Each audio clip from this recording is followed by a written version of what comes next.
हाय, मैं हिमांशु नंदवानी आ गया हूँ आपके लिए एक और वीडियो लेकर इकोनॉमिक्स के ऊपर। आज का जो वीडियो है वो पार्ट 2 है जो हमने कल पढ़ा था, टैक्सेशन पॉलिसी ऑफ इंडिया, जिसमें हमने कल के वीडियो में हमने समझा था कि क्या होता है डायरेक्ट टैक्स, क्या होता है इनडायरेक्ट टैक्स और क्या क्या होती है ऑब्जेक्टिव्स कि गवर्नमेंट टैक्स पॉलिसी बनाती है तो उसका ऑब्जेक्टिव क्या होता है।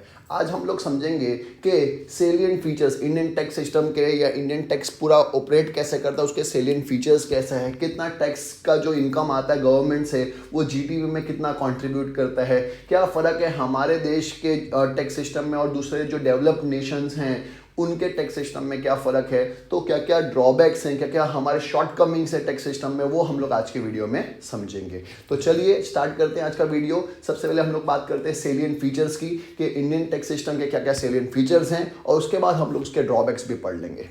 तो सबसे पहले हम लोग सेलिएंट फीचर्स पढ़ रहे हैं। सबसे पहले परसिस्टेंट राइज इन रेवेन्यू। देखिए हो क्या रहा है, मैंने आपको पहले कल पिछले वीडियो में भी बताया था, जिसका लिंक मैं ऑफकोर्स डिस्क्रिप्शन में डाल दूंगा, कि एक टैक्स होता है जो स्टेट गवर्नमेंट इकट्ठा करती है, एक टैक्स होता है सेंट्रल गवर्नमेंट इकट्ठा करती है। स्टेट गवर्नमेंट अपने स्टेट के लिए करेगी, सेंट्रल गवर्नमेंट पूरे देश के लिए करेगी। जिस स्टेट को ज़्यादा ज़रूरत होगी उसके हिसाब से वो एलोकेशन भी कर सकती है पूलिंग क्रिएट करने के बाद। वो मैंने आपको डिटेल में पिछले वीडियो में समझाया था। आज की डेट में दोनों ही स्टेट, सेंट्रल गवर्नमेंट के पास जो टैक्स जाता है वो भी और स्टेट गवर्नमेंट के पास जो टैक्स जाता है वो भी, दोनों ही इंक्रीज होता जा रहा है। अच्छी बात है, क्यों? क्योंकि टैक्स रेवेन्यू, देखिए गवर्नमेंट की सबसे बड़ी रेवेन्यू या सबसे बड़ी इनकम या सोर्स ऑफ इनकम टैक्स के फॉर्म में ही है। और गवर्नमेंट की जितनी इनकम बढ़ेगी उतना गवर्नमेंट एक्सपेंडिचर ज़्यादा करेगी हमारे देश के लोगों के ऊपर। तो गवर्नमेंट, सबसे पहला फीचर यही है कि गवर्नमेंट का जो टैक्सेशन के हिसाब से हमको रेवेन्यू मिल रहा है, गवर्नमेंट को जो रेवेन्यू मिल रहा है, चाहे वो सेंट्रल गवर्नमेंट की बात करें चाहे स्टेट गवर्नमेंट की बात करें, वो लगातार बढ़ता जा रहा है। तो वो लिखा हुआ है persistent rise in tax revenue both central and state government के, सेंट्रल गवर्नमेंट और स्टेट गवर्नमेंट की दोनों की इनकम बढ़ती जा रही है। किसकी वजह से? टैक्सेशन की वजह से। दूसरा, tax revenue occupies significant place in budget. मैंने आपको बताया इनकम, सबसे बड़ी इनकम जो गवर्नमेंट की होती है वो है टैक्स के फॉर्म में, मतलब गवर्नमेंट को पैसा मिलता ही टैक्स के फॉर्म में है। तो सबसे बड़ा सोर्स ऑफ इनकम जो गवर्नमेंट का है वो टैक्सेशन है। और वही बताया है कि सबसे इंपॉर्टेंट पोजीशन जो ऑक्यूपाई करता है गवर्नमेंट के बजट में इनकम के फॉर्म में, रेवेन्यू के फॉर्म में, वो है टैक्सेशन। तीसरा, इंक्रीज इन जीडीपी। जीडीपी में कंट्रीब्यूशन भी बढ़ता जा रहा है। पहले सिर्फ 6.5% टैक्सेशन जो है कंट्रीब्यूट करता था गवर्नमेंट को जीडीपी में, मतलब हमारे देश की जीडीपी में जो रेवेन्यू में कंट्रीब्यूशन था, टैक्स का कंट्रीब्यूशन सिर्फ 6.5% था।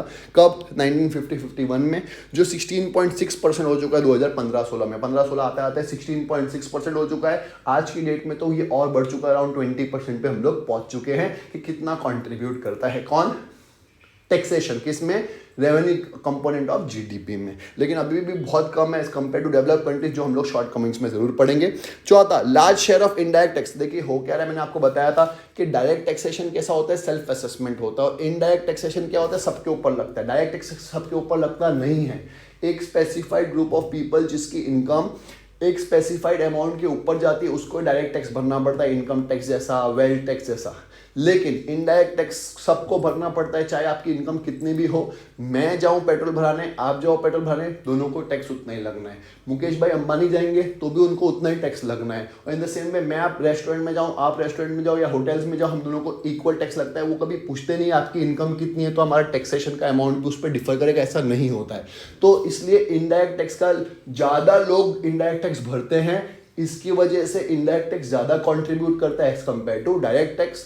डायरेक्ट टैक्स की बात करें तो आज की डेट में सिर्फ 1% पॉपुलेशन है, पूरे 140 करोड़ की 1% पॉपुलेशन है जो डायरेक्ट टैक्स भरती है ईमानदारी से। तो ये सबसे बड़ी प्रॉब्लम है। तो इनडायरेक्ट टैक्स का जो कंपोनेंट है रेवेन्यू के अंदर वो ज़्यादा है as compared to direct tax, क्योंकि इनडायरेक्ट टैक्स में चोरी होने का कंपोनेंट कम होता है, टैक्स की इवेजन कम होती है। डायरेक्ट टैक्स में सेल्फ इवैल्यूएशन होता है, सेल्फ असेसमेंट होता है, इसलिए लोग बहुत चोरी करते हैं, बहुत इनकम छुपाते हैं। इनडायरेक्ट टैक्स में छुपाने का कंपोनेंट क्या होता है, वो कम हो जाता है, इसलिए इनडायरेक्ट टैक्स की चोरी करना मुश्किल है। आगे, trend towards lower tax rate both direct tax. हम लोग परसेंटेज ऑफ टैक्स कम करते जा रहे हैं, दैट इज ज़्यादा से ज़्यादा अमाउंट। अब हर साल क्या होता है कि पहले 1 लाख रुपए तक का कोई टैक्स नहीं था, अब 2 लाख, फिर क्या हुआ, 2 लाख रुपए तक का कोई टैक्स नहीं था। कहने का मतलब अगर आपकी इनकम 3 लाख रुपए है या 3.5 लाख रुपए है या 5 लाख रुपए है तब तक कोई टैक्स नहीं। जैसे ये जो स्लैब रेट है वो धीरे धीरे बढ़ता जा रहा है। इसका एक बहुत बड़ा रीजन है इन्फ्लेशन, महंगाई। जो पहले 1 लाख रुपए की कीमत थी वो आज के डेट में 5 लाख रुपए की कीमत है एंड सो ऑन। तो कहने का मतलब सिर्फ इतना सा है कि परसेंटेज वो क्या होता है, धीरे धीरे कम होता है। इसका मतलब ये है कि पहले कम अमाउंट अगर आप कमाते थे तो भी आपको टैक्स भरना पड़ता था, लेकिन आज की डेट में ज़्यादा अमाउंट, अगर एब्सोल्यूट टर्म्स की बात करें तो ज़्यादा अमाउंट कमाते हो तो भी आपको टैक्स नहीं भरना पड़ता। इसका मतलब क्या है कि पैसों की वैल्यू धीरे धीरे कम होती जा रही है, इसलिए पहले के ज़माने में जो 1 लाख रुपए था वो आज के ज़माने का 5 लाख रुपए हो गया है। तो इन्फ्लेशन के हिसाब से देखें तो कोई फ़र्क पड़ा नहीं है। तो 5 लाख रुपए तक अगर आप नहीं कमाते हैं तो आपको टैक्स भरने की जरूरत नहीं पड़ती, ऐसा जो स्लैब रेट है वो बताता है। तो कहने का मतलब कि एग्जैक्ट टर्म्स में नहीं पता था, मैं सिर्फ आपको समझ में उसकी बात कर रहा हूँ। आगे, growing share of direct tax in the countries GDP में भी डायरेक्ट टैक्स का कंट्रीब्यूशन बढ़ता जा रहा है। पहले सिर्फ 1.9% था 1991 में, अब 5.8% हो गया। पहले जो हमने पढ़ा जीडीपी में कंट्रीब्यूशन वो ओवरऑल टैक्स का था, अभी हम लोग सिर्फ डायरेक्ट टैक्स की बात कर रहे हैं। डायरेक्ट टैक्स कितना कंट्रीब्यूट करता था, पहले 1.9% करता था, कब 1991 में। आज की डेट में 5.8% करता है, कब 2014-15 में, जो अब बढ़ के 10% तक पहुंच चुका है, कब 2023-24 में। Shift in the relative importance of direct tax in relation to indirect tax, हम लोग ज़्यादा फोकस भी आज की डेट में डायरेक्ट टैक्स पे कर रहे हैं, क्योंकि डायरेक्ट टैक्स में बहुत चोरी होती है। तो बोल रहे हम लोग ज़्यादा एम्फोसिस किस पे दे रहे हैं, डायरेक्ट टैक्स पे दे रहे हैं, ताकि उस पर चोरी ना हो। इवेजन, इसको टैक्स इवेजन बोलते हैं, तो टैक्स इवेजन ना हो उसके लिए हम लोग ज़्यादा फोकस या ज़्यादा एम्फोसिस किस पे दे रहे हैं, डायरेक्ट टैक्सेशन पे। ब्रॉडनिंग द टैक्स बेस, तो हम लोग कोशिश कर रहे हैं कि हमारा जो टैक्स बेस है वो ब्रॉडन हो जाए, ज़्यादा से ज़्यादा चीज़ों के ऊपर हम लोग टैक्स को ला सकें। कि बहुत सारी सर्विसेज ऐसी है जो अभी भी टैक्स लगता नहीं है, तो हम लोग क्या कर रहे हैं, दिन ब दिन ब्रॉडन कर रहे हैं कि ऐसी कोई चीज़ बचे ही ना जिसके ऊपर टैक्स ना लगता हो। फॉर एग्जांपल एग्रीकल्चर है तो उस पर टैक्स जनरली अलग तरीके से लगता है और कम लगता है, तो हम लोग चाहते हैं कि उस पर भी टैक्स लगे ताकि दूसरे सेक्टर को भी दिक्कत ना हो। वो हम लोग अभी शॉर्ट कमिंग्स में पढ़ेंगे। ये थे आपके सेलियन फीचर्स किसके, इंडियन टैक्स सिस्टम के। अब बात करते हैं क्या क्या प्रॉब्लम्स है, क्या क्या लूप होल्स हैं, क्या क्या ड्रॉबैक्स है इसके। तो वो लिखा हुआ है मेन शॉर्टकमिंग्स और limitation of Indian tax system. Indian tax system की लिमिटेशन क्या है, तो सबसे पहले लिमिटेशन मैंने अभी आपको बताया, हमने अभी पढ़ा था सेलियंट फीचर्स में कि हमारा जीडीपी में कंट्रीब्यूशन 16.6% है। मैंने तभी भी आपको बताया था, जो अच्छी बात है, बढ़ रहा है, आज के डेट में 20% के आसपास पहुंच चुका है, लेकिन वो भी बहुत कम है as compared to develop countries. Develop countries में 30% तक कंट्रीब्यूशन करता है जीडीपी की टोटल इनकम में, कौन, टैक्सेशन। तो वो लिखा है पहला पॉइंट देखिए, tax revenue as proportion to GDP has been low figure of 16.6% 2015-16 as against the range of 30% in the most developed countries in the world। मतलब जो ज़्यादातर डेवलप कंट्रीज है वो उनका जो टैक्स सिस्टम है वो जीडीपी में कंट्रीब्यूशन कितना परसेंट तक करता है, 30% तक करता है, और हम लोग 15-16 में सिर्फ 16.6% तक पहुंचे थे। जो अच्छी बात है, जो ग्रो हुए, लेकिन फिर भी अभी भी ग्रो होने का बहुत सारा पोटेंशियल है हमारे में, बहुत सारी पॉसिबिलिटी है जो हम लोग बराबर से यूज नहीं कर पा रहे हैं। दूसरा, Indian tax system has been operating a very narrow base, हम लोग बहुत नैरो बेस पे काम कर रहे हैं। कहने का मतलब क्या है, सब लोगों से हम लोग डायरेक्ट टैक्स इकट्ठा नहीं कर पाते हैं।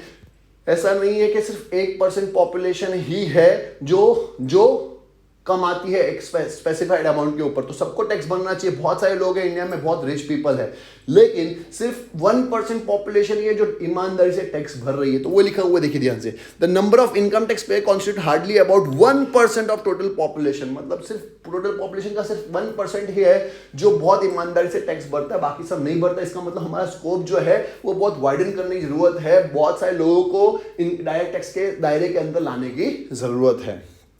तीसरा, इंटरसेक्टरल इम्बैलेंस बहुत ज़्यादा है। देखिए इंडिया में ऐसा है कि कुछ सेक्टर्स ऐसे जिस पे टैक्स लगता ही नहीं है या बहुत कम लगता है। फॉर एग्जांपल एग्रीकल्चर, तो एग्रीकल्चर सेक्टर पे अगर टैक्स कम लगेगा और बाकी सारे सेक्टर को ज़्यादा टैक्स भरना पड़ेगा, तो बाकी सारे सेक्टर के मन में जरूर आएगा कि हम लोग भी तो उतनी मेहनत करते हैं जितना एग्रीकल्चर सेक्टर में किसान लोग करते हैं। मैं ये कंपेयर नहीं कर रहा, लेकिन ये ऑटोमेटिकली हमारे मन में आया था कि हम भी तो मेहनत करते हैं, तो ऐसा क्यों कि किसानों को कम टैक्स भरना पड़ता है, नहीं भरना पड़ता, और हम लोग को ज़्यादा टैक्स भरना पड़ता है। तो ये इंटरसेक्टरल इम्बैलेंस होता है। इसकी वजह से क्या है, अपने मन में आ जाता है चोरी करने की भावना कि हम भी टैक्स नहीं भरते जाओ। तो ये जैसे ही भावना मन में आती है उसके वजह से टैक्स की चोरियां होने शुरू करते हैं। तो ये इंटरसेक्टरल इम्बैलेंस नहीं होना चाहिए, हर एक सेक्टर को इक्वल अमाउंट या ऑलमोस्ट सेम टैक्सेशन होगा। तो इससे क्या होगा, सब सेक्टर के लोगों को लगेगा कि हाँ भाई इसको भी इतना टैक्स भरना पड़ रहा है, मुझे भी उतना टैक्स भरना पड़ता है। तो एक सेंस ऑफ डिसिप्लिन आता है, सेंस ऑफ एक आता है कि हाँ भाई पैट्रियोटिज्म आती है कि हम लोग को भी टैक्स भरना है। अदरवाइज क्या होता है, टैक्स चोरी करने की भावना मन में आ सकती है। There is a long time of predominance of indirect tax। मैंने अभी आपको बताया कि indirect tax ज़्यादा प्रीडोमिनेंट है क्योंकि उसमें चोरी होने का स्कोप कम है, सबके ऊपर लगता है। तो डायरेक्ट टैक्स के ऊपर दबाव डालना जरूरी है। डायरेक्ट टैक्स का जो असेसमेंट है या उसके ऊपर जो लॉस बनाने और ज़्यादा स्ट्रिक्ट होने ज़रूरत है।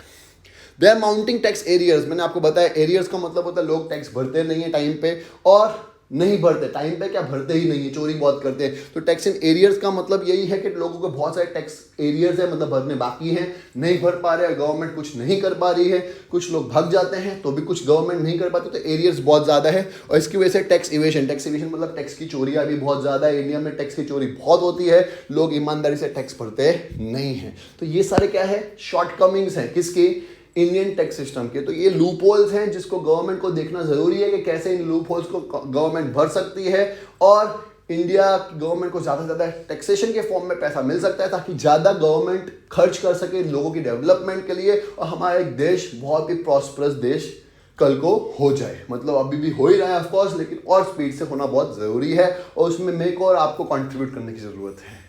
मुझे उम्मीद है आपको इस वीडियो समझ में आएगा, शॉर्टकमिंग्स क्या क्या हैं, और आप मेरे वीडियो को ज़रूर अपने फ्रेंड्स के साथ शेयर करेंगे जो इसको जानने के अंदर इंटरेस्ट रखता है। चलिए तो मिलते हैं नेक्स्ट वीडियो में कुछ नए टॉपिक के साथ।